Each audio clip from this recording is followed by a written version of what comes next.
Random House Audio presents One for the Mohave Kid, adapted from the short story by Louis L'Amour.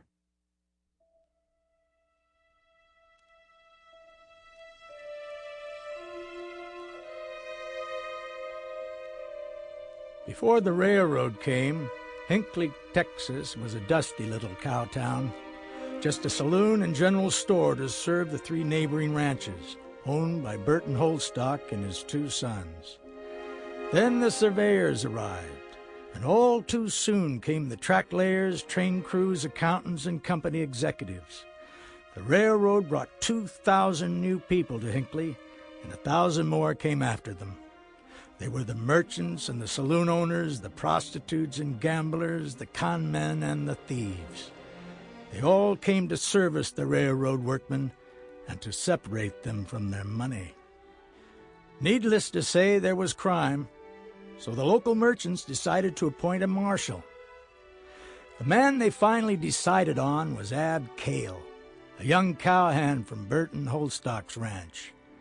Now, although Ab was an educated man, he was known as being one of Holstock's toughest hands. The townspeople and the men from the railroad company liked him because he was married to Amy Holstock, one of the family, so to speak. Marshal Cale's first official act was to post a notice at either end of Main Street that, starting the first of the week, anyone with a current arrest warrant from anywhere would be locked up and held for trial. Now, this was not common practice at the time. Usually, peace officers only enforced laws that had been broken within their jurisdiction and closed their eyes to crimes committed elsewhere. Ab, however, wanted to run the criminals out of his town, and he wanted the potential troublemakers to go with him. Hinckley was not going to be one of those wide-open railhead towns anymore. No one paid much attention to this new ordinance until Monday morning, when the new marshal began rousting men who matched his wanted posters out of bed and throwing them in jail. In the days that followed, he had several gunfights, and several men were buried on Boot Hill. In the weeks and months that followed, Hinckley became a much quieter place. Eventually, work on the railroad progressed far enough so that construction crews were moved on to another town. Hinckley was still and would always be a railroad town, but the marshal's job became easier. Then Ab got a new wanted poster in the mail. It was for a man wanted for robbery and murder.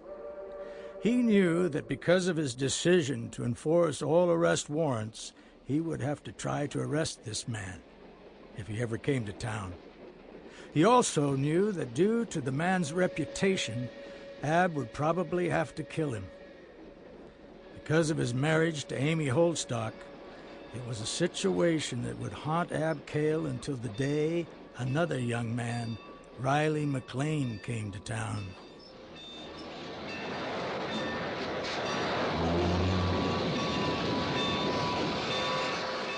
Stand clear! Clear the rails! Evening, Marshal. Out for a stroll? Just checking for vagrants. Have a good evening, Marshal. Yard's all yours. Make way! Clear the rails!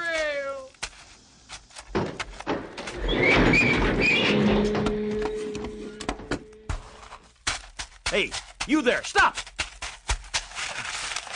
You hold it right there, boy. Well, now, I got a hunch you're not holding a ticket to be riding in the boxcar. No, sir. You headed anywhere in particular? Well, where am I? Hinckley, Texas. You running from something? No, sir. I'm hunting a job. Yeah? What's your name? Riley McLean. Riley McLean.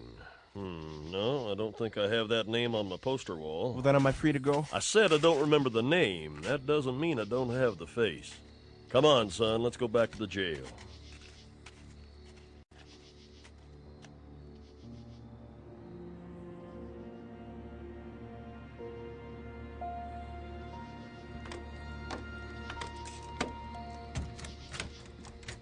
In here. Marshal, I know what I did was wrong. I couldn't afford a ticket, but if you give me a chance, I could get a job. I could pay the railroad back. You have a trade, Riley? No, sir, but I can do most anything. Most anything? Well, almost anything. Not much I haven't done, that's for certain. Can you give me a good reason not to arrest you? I've done no one any real harm. You rode the train without paying. That's against the law. Well, I did that, sir. But as I see it, that train was coming on with or without me. My weight didn't slow it down none.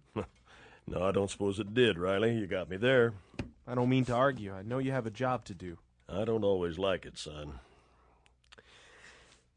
There's a pump out back and a barrel.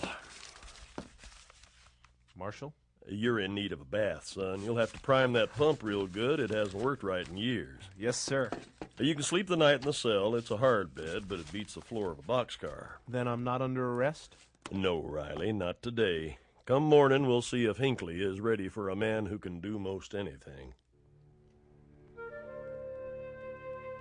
Now, Ab Cale knew that when a man says he can do most anything, usually he does almost nothing well. If a man has a trade, he's proud of it and says so. Riley McLean had no trade.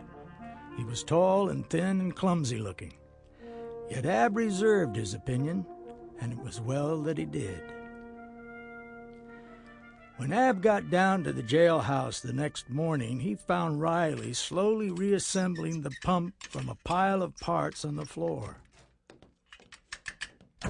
What the... Oh, morning, Marshal. I just about got this pump working. Bad seal was all there was to it. There's some coffee on the stove. Well, yeah, so there is. And there's been a mop to this floor. Yes, sir. I figured I owed you for the bed. Well, you make a fine cup of coffee, son. You think you can mend harness? Well, yes, sir. Well, Ed Crowley has some work to be done over at the livery. You can start this morning. Now? After you get my pump back together.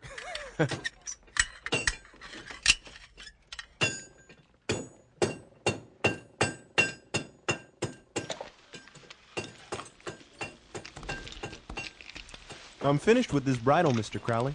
I needed to mend the bit. You have the blacksmith do this? No, sir. I did it myself. I hope you don't mind my using your tools. Oh, that's a fine job, Riley. It's real fine. You thinking of staying on here in Hinckley? I'd like to. Well, there might be a job with John Holdstock. The marshal wanted me to send you on over. $2. Day and a half's pay for a day's work. I appreciate that mended bit. Well, it's mighty generous, Mr. Crowley. Thank you. Afternoon, Ed. Oh, hello, Ab. Riley. Hello, Marshal. I talked to John Holdstock. He's got work for you at his ranch. He expects you tomorrow. Thank you, Marshal. Thank you, Mr. Crowley. I'll be going now. Goodbye. How'd he take, Ed? He's not afraid to put a hand in, that's for sure. Fix this bit right here in the shop.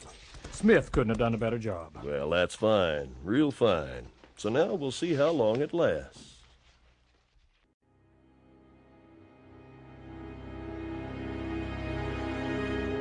The people who came west were an independent lot. They were escaping from prejudice and cities so crowded you couldn't see the sky. A man came west to be his own man, to be free.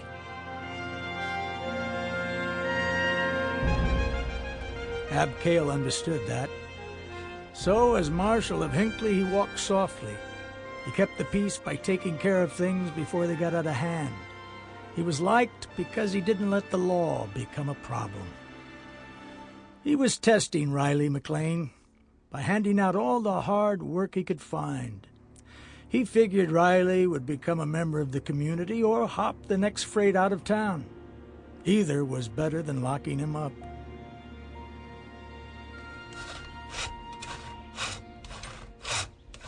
Hello. You must be Riley McLean. Yes, sir. John Holdstock. It's a pleasure. Well, we're raising a barn here. It's not a hard job on the mind, but it beats hell on the back. So grab the other end of that saw and dig right in. Give it a pull. After you finish tonight, the marshal expects you over at his office. Now push.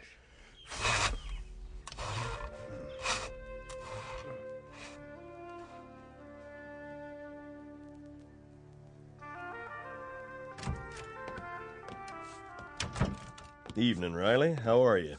I'm fine, Marshal. My hands are blistered, but my spirits are up. Axle grease. Sir? For your hands. Oh, right. Sample complete. Ready to continue?